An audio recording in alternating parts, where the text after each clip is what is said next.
आज राजकीय उच्च माध्यमिक विद्यालय कुमारिया तला में आयोजित वार्षिक उत्सव प्रोग्राम में हमारे बीच में शिक्षा विभाग से पधारे हुए हमारे बीओ साहब, सीबीओ साहब, स्थानीय विद्यालय के बीओ साहब गंगाराम जी,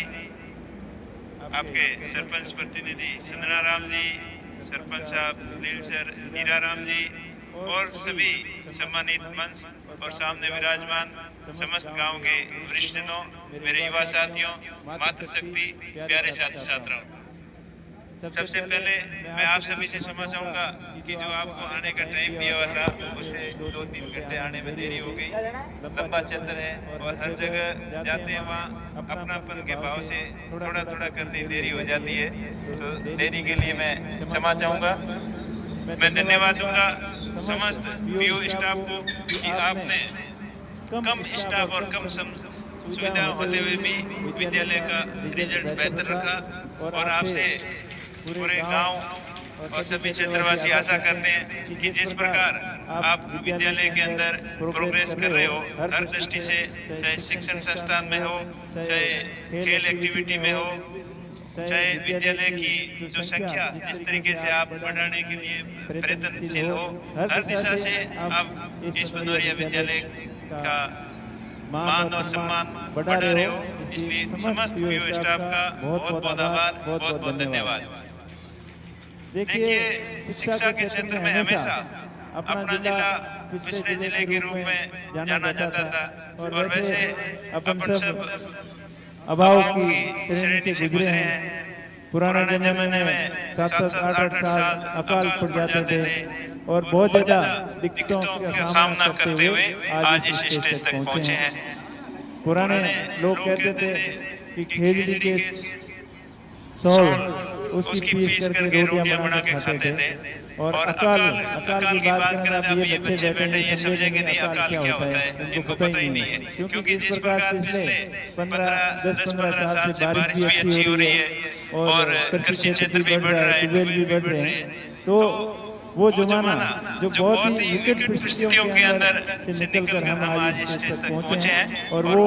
पहुंचने का सिर्फ और सिर्फ माध्यम एजुकेशन ही है और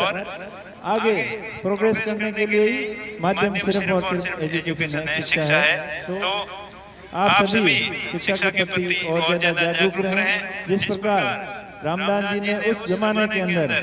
शिक्षा के प्रति एक अलग जगह घर घर पर जाकर बच्चों को लाकर पढ़ने के लिए प्रेरित किया, पढ़ाया, उस जमाने से लेकर आज दिन तक हर एक जागरूक व्यक्ति जिसने शिक्षा को समझा है वो उनका प्रयास यही रहता है कि शिक्षा को किसी भी तरीके से अपने क्षेत्र के अंदर ज्यादा प्रचार किया जाए और ज्यादा से ज्यादा बच्चे पढ़ने वाले बच्चे शिक्षित हो ताकि आने वाला समय सबके लिए अच्छा हो। इस कड़ी में आपका विद्यालय बहुत ही अच्छा प्रोग्रेस कर रहा है और दूसरी बात कि जिस प्रकार इस बार जो 10th और 12th का रिजल्ट रहा और जिसमें विशेषकर अपने सीमावर्ती जिले बाड़मेर के इन रेतीले दौरों के अंदर पढ़ने वाले इन बच्चों ने जो करिश्मा कर दिखाया वो वाकई में काबिल तारीफ है। ग्रामीण क्षेत्र में प्रतिभाओं की कोई कमी नहीं, लेकिन उनको आगे लाने का जिस प्रकार से अभी प्रयास हो रहा है वो वाकई में काबिल तारीफ है। इस प्रकार प्रयास अगर जारी रहेंगे तो निश्चित तौर पर बाड़मेर जिला शिक्षा के क्षेत्र में नंबर 1 होगा। ये कोई अतिशयोक्ति नहीं। जिस प्रकार सब लोग मिलकर प्रयास कर रहे हैं, अभी गंगाराम जी कह रहे थे प्राइवेट स्कूल, तो प्राइवेट स्कूलों का हम बिल्कुल उनको नकार तो नहीं सकते, लेकिन पहली प्राथमिकता अपनी सरकारी स्कूल होनी चाहिए और उन स्कूलों के अंदर जिस प्रकार गंगाराम जी ने इस पीओ स्टाफ ने मेहनत की, वैसे प्रत्येक पीओ स्टाफ अच्छी मेहनत कर रहा है। कोई अपवाद के तौर पर एक आध का कह नहीं सकते, बाकी सबका ये प्रयास रहता है कि हमारी स्कूल सबसे बेस्ट हो, बढ़िया हो, रिजल्ट अच्छा हो, खेल के अंदर भी एक्टिविटी के अंदर भी बच्चे भाग ले और शिक्षा के अंदर दोनों खेल और शिक्षा एक ही सिक्के के दो पहलू होते हैं, क्योंकि खेलों के माध्यम से ही अच्छी गुणवत्ता आती है और बच्चों का शारीरिक या मानसिक विकास होता है। और कई विद्यालय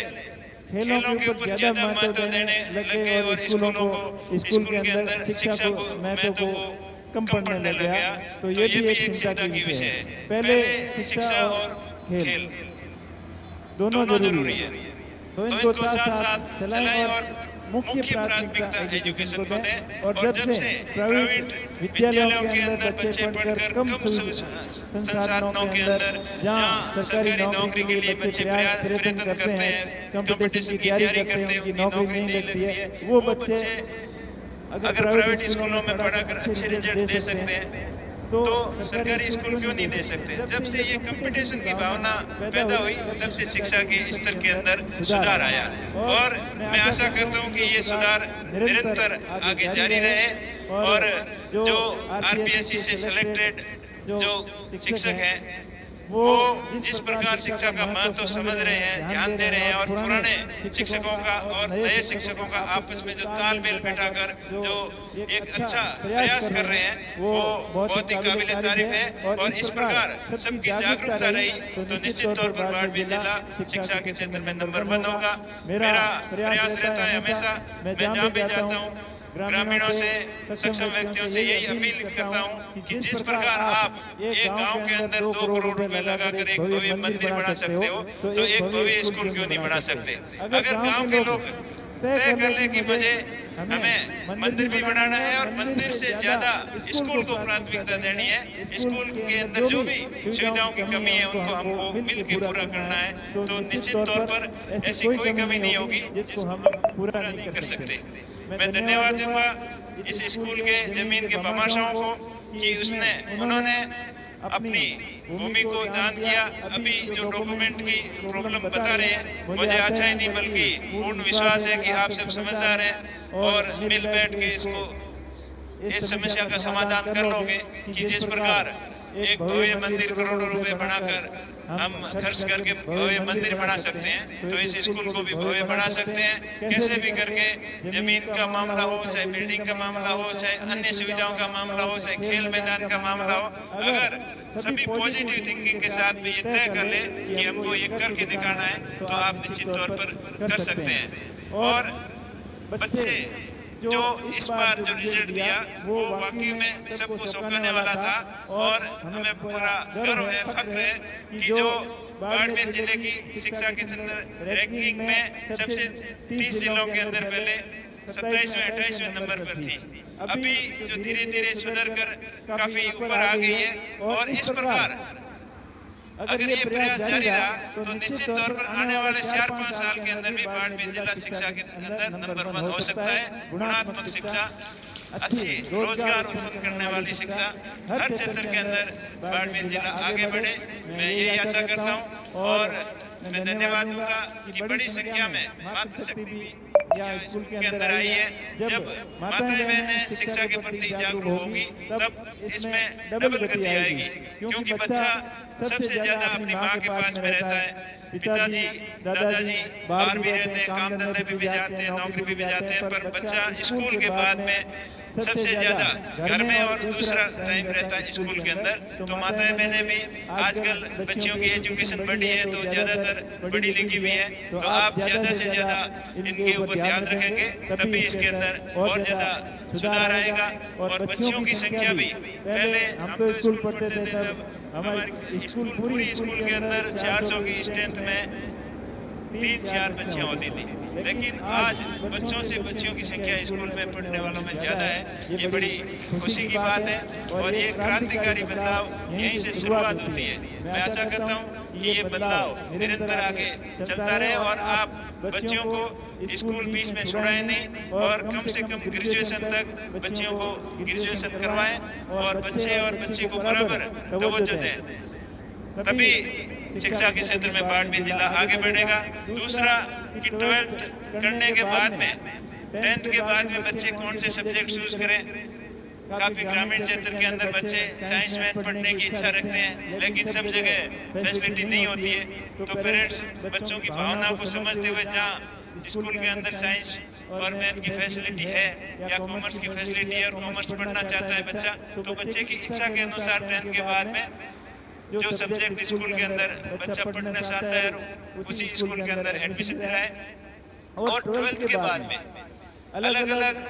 आर्ट्स वाले के लिए अलग स्कोप है, साइंस वाले के लिए अलग स्कोप है, एग्रीकल्चर साइंस के लिए अलग स्कोप है, कॉमर्स वाले के लिए अगर अलग स्कोप है, तो इसके लिए भी पीओ स्टाफ या और सीवीओ साहब भी यहाँ बैठे हैं। तो आप सभी स्कूलों के अंदर जाके एक बार 12th के बाद में बच्चों को क्या करना है, ये 12th के एडमिशन के टाइम से ही शुरू कर दें, तभी बच्चों को समझ में आएगा कि सीयूटी जो अच्छी यूनिवर्सिटीज के अंदर अपने बच्चों को एडमिशन कैसे मिल सकता है, वो सीयूटी के माध्यम से मिल सकता है। तो सीयूटी की तैयारी कैसे करें, सब्जेक्ट वाइज तैयारी कैसे करें। उसके बाद में जो साइंस मैथ के बच्चे हैं तो वो मेडिकल की पीईटी की तैयारी कैसे करें और इंजीनियरिंग की तैयारी कैसे करें, ग्रेड की तैयारी कैसे करें, उन